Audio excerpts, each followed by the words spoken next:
오두막 편지 네 번째. 눈고장에서 또 한 번의 겨울을 나다. 겨울 채비를 하며 서리가 내리고 개울가에 살얼음이 얼기 시작하면 내 오두막에도 일손이 바빠진다. 캐다가 남긴 고구마를 마저 캐서 드려야 하고 겨울 동안 난로에 지필 장작을 골라서 추녀 밑에 따로 싸놓아야 한다. 장작의 길이가 길면 난로에 들어갈 수 없기 때문에 짧은 걸로 가리고 통으로 된 나무는 쪼개 놓아야 한다. 그리고 불쏘시개로 쓰기 위해 관소리 밴 소나무 장작을 잘게 쪼개 놓는다. 산중의 겨울은 땔감만 넉넉하면 어떤 추위도 두렵지 않다. 양식이야 그때그때 날라다 먹으면 된다. 겨울 동안 수고해줄 무쇠 난로를 들기름 걸레로 닦아주고 연통의 틈새도 은박 테이프로 감아주었다. 나는 기질적으로 미적지근한 날씨보다는 살갗이 얼얼한 쌀쌀한 날씨가 좋다. 내 삶에 긴장감이 돌기 때문이다. 팽팽하게 긴장감이 돌아야 산중에서 사는 맛이 난다. 내가 홀로 사는 이유는 누구의 도움이나 방해를 받음 없이 홀가분하게 내 식대로 지낼 수 있기 때문이다. 일이 있을 때 서너 달에 한 번꼴로 전에 살던 남자에 내려가 이틀이나 사흘을 머물다 오는 일이 있는데 남이 해놓은 밥을 얻어먹은 편함과 여럿이서 먹는 즐거움이 없는 것은 아니지만 내 생활의 리듬이 느슨해지는 것 같아 사흘 이상 머물지 않는다. 홀로 사는 사람들은 자신의 삶을 스스로 끊임없이 가꾸고 챙겨야 한다. 안팎으로 자신의 현 존재를 살피고 점검해야 한다. 핸들을 잡고 차를 몰고 가듯이 방심하지 말고 자신을 운전해 가는 것이다. 자기 나름의 투철한 삶의 질서를 지니지 않으면 그 누구를 막론하고 꼴불견이 되기 쉽고 추해진다. 살아서 움직이는 것은 늘 새롭다. 새로워지려면 묵은 생각이나 낡은 틀에 갇혀 있지 말아야 한다. 어디에건 편하게 안주하면 곰팡이가 쓸고 녹이 쓴다. 어느 날 일 끝에 개울가에서 흙 묻은 연장을 씻다가 끝없이 흐르는 이 개울의 근원이 어디인지 한번 찾아가 보고 싶은 충동이 일었다. 신발을 바꾸어 신고 지팡이를 짚고 나섰다. 2시간 가까이 상류로 올라갔지만 그 흐름은 끝이 없었다. 이때 문득 이런 생각이 들었다. 아, 이 세계가 지, 수, 화, 풍으로 이루어졌는데 개울의 근원을 찾아 무엇하겠는가. 흙과 물과 불과 바람, 이 네 가지 요소로 이 몸도 이루어졌고 우리가 몸담아 사는 세상 또한 지, 수, 화, 풍으로 이루어졌다. 이 네 가지를 떠나서 우리는 살 수 없다. 흙과 땅이 없다면 어디에 기대고 살겠는가? 물과 불 없이, 바람과 공기 없이 어떻게 살 수 있는가? 이 가을에 새삼스럽게도 흙의 은혜에 대해서 생각하게 되었다. 고랭지에서는 상품 가치가 없는 채소는 방치해버린다. 오두막으로 올라오는 길에 배추밭이 있는데 팔고 남은 이삭이 많아 가을 내내 뜯어다 국도 끓이고 김치도 담가 먹는다. 흙이 아니면 어디서 이런 신선한 채소를 얻을 수 있겠는가. 오르내리면서 한동안 역겨운 개분 냄새와 농약 냄새를 맡은 그 보상으로 이삭을 주워다 먹는구나 싶었다. 눈이 느려 쌓이고 강추위가 오기까지는 이삭 배추의 혜택은 계속해서 입게 될 것이다. 가을이면 습한 개울가에 진남빛 용담이 핀다. 그 뿌리가 용의 쓸개보다도 더 쓰다고 해서 용담이란 이름이 생겼다는데 그 용을 누가 보았단 말인가. 또 그 쓸개의 맛은 누가 보았는가. 이름에는 그런 허무맹랑한 것이 덜어 있다. 어쨌든 가을 야생화 중에서 용담은 산중의 귀한 꽃이다. 그런데 이 용담은 늘 입을 다문 채 있다. 활짝 피어있는 것을 지금껏 보지 못했다. 식물 도감을 보아도 대부분 봉우리로 있는 것만을 싣고 있다. 물을 길러 개울가로 갈 때마다 발치에 유난히 어린 용담이 한 그루 눈에 띄었다. 그때마다 눈여겨보면서 잘 있었니? 하고 안부를 묻곤 했다. 둘레에 많은 용담이 건강하게 꽃봉우리를 머금고 있는데 그 한 그루만 외떨어져 여리게 올라와 있었다. 나는 어느 날 그 용담한테 두런두런 말을 걸었다. 아직 내 방을 구경하지 못했는데 문 좀 열어볼래? 그 이튿날 물을 길러 개울가에 갔더니 마침내 그 용담이 문을 열어주었다. 희고 가녀린 꽃술이 보였다. 처음으로 본 용담의 꽃술이다. 그 용담은 그토록 가녀린 용담은 다른 용담이 자취도 없이 사라지고 난 후까지도 자리를 지키면서 나를 맞아주었다. 사람의 눈길과 따뜻한 관심이 식물의 세계와 교감할 수 있다는 것은 익히 알려진 바다. 식물학자 루터 버뱅크는 이렇게 말한 적이 있다. 식물을 독특하게 길러내고자 할 때면 나는 무릎을 꿇고 그 식물에게 말을 건넨다. 식물에게는 20가지도 넘는 지각 능력이 있는데 인간의 그것과 형태가 다르기 때문에 우리로서는 그들에게 그런 능력이 있는지 알지 못한다. 나는 지난 여름 절 마당 한쪽에 버려진 덩굴 식물이 눈에 띄어 그걸 주워다 화분에 심어두었다. 최근에야 그 이름이 신고니움이란 걸 알았다. 그때는 이파리가 2잎뿐이었는데 한 잎은 이내 시들고 말았다. 날마다 눈길을 주면서 목이 마를까봐 물을 자주 주었다. 덩굴은 한참 만에 기운을 차리고 새 줄기와 잎을 내보였다. 받침대를 세워주고 차 찌꺼기 삭힌 물을 거름 삼아 주었다.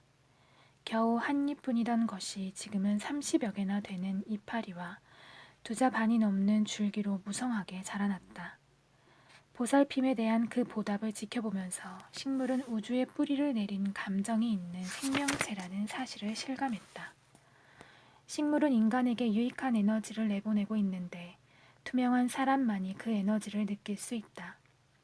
아메리카 인디언들은 기운이 달리면 숲속으로 들어가 2팔을 활짝 벌린 채 소나무의 등을 기대고 그 나무의 기운을 받아들인다고 한다. 살아있는 생명체를 가까이 해야 삶의 활기가 솟는다. 식물에서 삶의 신비를 배우고 기운을 받아들이라. 모두 다 사라진 것은 아닌다래. 첫눈이 내렸다. 거추장스러운 잎들을 헐헐 떨쳐버리고 알몸을 드러낸 나무와 숲에 겨울옷을 입혀주려고 눈이 내렸다.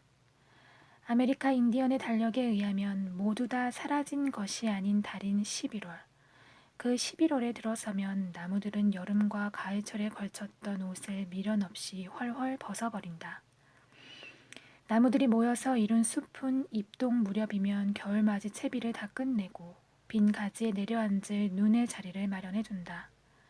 누가 시키거나 참견하지 않아도 스스로 알아서 물러설 줄 아는 이 오묘한 질서. 이게 바로 어김없는 자연의 조화다. 대립하거나 어긋남이 없이 서로 균형을 잘 이루는 우주의 조화다. 첫눈이 내리던 날 숲은 잠잠히 흰옷 입은 길손을 맞아들였다. 내 오두막 난로의 굴뚝도 연기를 피워 올리면서 겨울 친구를 반갑게 맞이했다. 사람들은 첫사랑을 못 잊어 한다. 때묻지 않아 그만큼 순수한 마음으로 닦여진 아름다운 인정이요 관계이기 때문이다. 그것은 초승달 같은 애틋함과 저녁 종소리 같은 여운을 지닌다. 어떤 관계는 초이틀 달일 수도 있고 또 어떤 사이는 초사흘 달일 수도 있을 것이다. 초나흘이나 초닷새에 이르면 그만큼 애틋함과 풋풋함은 덜하고 서서히 자기 고집을 드러내어 무뎌지기 시작한다. 계절만 하더라도 처음 맞이할 때가 가장 신선하다. 초봄과 초여름과 초가을, 그리고 초겨울은 신선한 계절감을 지니고 있다. 그것이 한여름이나 한겨울, 봄과 가을이 무르녹게 되면 처음 그 산뜻했던 느낌과 분위기는 소멸되고 만다. 화엄경에 초발심시 변성정각이란 말이 있다. 최초의 한 마음을 냈을 때 곧 바른 깨달음을 이룬다. 다시 말하면 맨 처음 먹은 그 한 생각이 마침내 깨달음을 이룬다는 뜻이다. 한 송이 꽃이 피어나면 뒤를 이어 가지마다 꽃들이 피어난다는 소식이다. 꽃이 필 때 매화가 됐건 진달래가 됐건 일시에 다 피어나는 것은 아니다. 맨 처음 꽃망울을 터뜨리고 한 송이가 피어나면 이 가지 저 가지에서 수런수런 잇따라 피어난다.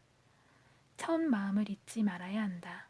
초지일관, 처음 세운 뜻을 굽히지 말고 끝까지 밀고 나가야 그 뜻을 이룰 수 있다. 부끄러운 이야기지만 그대로 전할 수밖에 없다. 내 자신에게도 직접적이건 간접적이건 해당될 말이기 때문이다. 중놈 새끼들 또 지랄이야. 얼마 전 총무원장 선출을 두고 조계사에서 일부 승려들이 난동을 부린 장면이 신문과 방송을 통해 세상에 널리 알려졌다. 바로 그 무렵 서울 강남에 볼 일이 있어 안국역에서 지하철 3호선을 타고 양재 쪽으로 가는데 내 옆자리에서 신문을 펼쳐보던 40대 남자가 자기 친구에게 신문을 건네주면서 내뱉듯이 한 소리다. 중놈 새끼들 또 지랄이야. 같은 옷을 입은 나더러 들으라고 하는 소리 같았다. 귀에는 몹시 거슬렸지만 사실이 사실인지라 잠잠히 듣고 있을 수밖에 없었다. 지랄은 지랄병의 준말로 간질을 의미한다. 간질은 한 번으로 그치지 않고 주기적으로 도지는 질병이다. 조계종 승려들의 종권을 둘러싼 난동은 이번에 처음 있는 일이 아니라 잊어버릴만 하면 주기적으로 발작을 일으키는 지랄병처럼 자주 되풀이되고 있다. 이런 사실은 국내뿐 아니라 외국에까지 널리 알려진 부끄러운 작태다. 한 신문 기사에 따르면 조계사 대흥전 입구에서 기자를 만나 74세의 박순주 할머니는 이런 사태를 두고 이렇게 말했다고 한다. 제밥에만 눈이 어두운 스님들은 전체 스님들 중에서 한 줌밖에 안 되거든. 그것들을 어떻게든 쫓아내야 할 텐데. 그 할머니의 지적대로 무슨 명분에서건 제밥에 눈독을 들이는 승려들은 소수다. 미꾸라지 몇 마리가 온 강물을 흐려놓는 그 소수는 도대체 어떤 사람들인가? 한마디로 출가 수행자로서 일상적인 정진이 결여된 출가 정신의 부재자들이다. 절에 들어와 머리를 깎고 먹물옷은 걸쳤지만 부처님의 가르침을 제대로 배운 바도 없고 선원에서 안정된 정진의 수행도 없이 지극히 세속적인 업만을 익혀왔을 뿐이다. 이와 같은 현상은 그들의 용모와 언어와 동작에 그대로 나타난다. 누구나 처음 이산을 출가할 때는 비장한 결심으로 세속의 집을 등지고 절에 들어온다. 그러나 수도 생활이란 겉으로 보면 한가하고 편한 일 같지만 자기 자신과의 끊임없는 싸움에서 이겨내야 하는 가시밭길이다. 세속적인 자화와 출세관적인 자아와의 갈등에서 단호히 떨치고 일어나야 한다. 누가 낱낱이 참견하거나 간섭하지 않기 때문에 그만큼 타락의 함정이 여기저기에 입을 벌리고 있다. 긴 말 할 것 없이 세속의 집을 등지고 나올 때의 그 첫마음을 잘 지키고 가꾸는 피나는 정진이 따르지 않으면 그 누가 됐건 제밥에만 눈이 어두운 한 줌의 중으로 전락되고 만다. 맨 처음 먹은 그 한 생각을 잊지 말아야 한다. 수행자는 날마다 새롭게 태어나는 사람이다. 새롭게 태어남이 없으면 범속한 일상사에 물들어 마침내 부패되고 만다. 이건 수행자만이 아니다. 스승과 제자, 아내와 남편, 친구 사이도 처음 만났을 때 간절하고 살뜰했던 그 첫 마음을 지키고 가꾸면서 항상 새로워져야 한다. 이것은 거저 되는 일이 아니고 끊임없는 인내와 노력이 받쳐주어야 하는 인생의 길이다. 첫 마음을 잊지 말라. 그 마음을 잘 지키고 가꾸라.